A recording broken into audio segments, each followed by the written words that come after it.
पहला श्लोक हमें बताता है कि ईश्वर क्या है। What is the definition of the God. ईश्वर क्या है, जिसको ढूंढते रह रहे विभिन्न प्रकार के रीजन, विभिन्न प्रकार के धर्म मत मतांतर जिनको ढूंढ रहे हैं। ईश्वर कहाँ है, ईश्वर कैसा है, ईश्वर का क्या प्रमाण है। ये हमारी भगवत गीता में हमारे आदि शंकराचार्य जी ने कहा है कि आत्मा ही ब्रह्म है और ब्रह्म ही आत्मा है, अर्थात कोई अलग अलग नहीं है। जब सारी नदियां समुद्र में जाकर मिल जाती हैं, अर्थात जब हमारा दृष्टिकोण, हमारी दृष्टि जब व्यापक हो जाती है, तो हम भेद करना भूल जाते हैं। यही हमारे आदि शंकराचार्य जी ने बताया था। भागवत गीता के प्रथम श्लोक में लिखा गया है, सच्चिदानंद रूपाय सच्चिदानंद रूपाय विशुद्धमत्यादि हेतवे तापत्रय विनाशाय श्री कृष्णाय वयं नमः।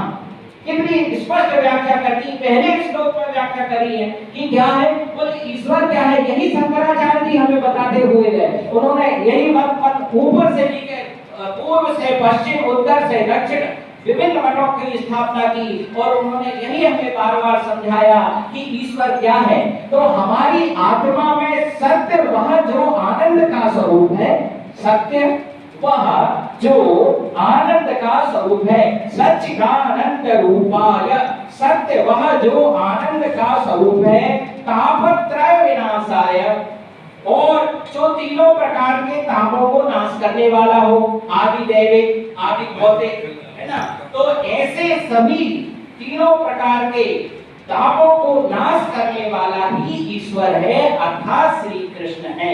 अर्थात जब हमारी आत्मा प्रसन्न होती है और वह प्रसन्नता से जब सृष्टि का निर्माण होता है, वही आनंद जो है ईश्वर है, और वही आनंद का स्वरूप जो कि विचार स्वरूप में है, वही ईश्वर है।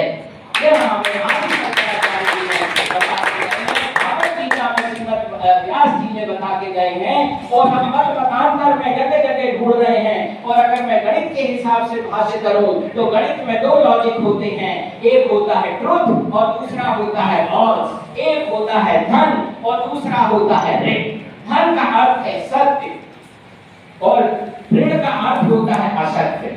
तो वह सत्य जो सृष्टि के निर्माण का कारक बने, वह सत्य जो हमारे समस्त कष्टों को हर ले, वह सत्य विचार रूप में ही ईश्वर है। और यही सत्य विचार रूप में अलग अलग देह धर के, अलग अलग शरीर में निवास करके, अलग अलग विचारधाराओं का दर्शन करके जगह जगह व्याप्त है। इसीलिए आप विभिन्न देशों में देखेंगे देवता बदल जाते हैं और वहां की संस्कृति बदल जाती है, लेकिन विचार हमेशा एक रहते हैं, क्योंकि सिद्धांत के ज्यादा नहीं होते हैं। सिद्धांत केवल बहुत अत्यल्प होते हैं, सत्य, प्रेम और करुणा। इन तीन सिद्धांतों पर ही हमारे समस्त वैदिक धर्म और अन्य धर्म आधारित होते हैं। और आदि शंकराचार्य जी ने बार बार हमें इस संबंध में बताया और हमें समझाने की कोशिश की, और उनके वेदांत दर्शन से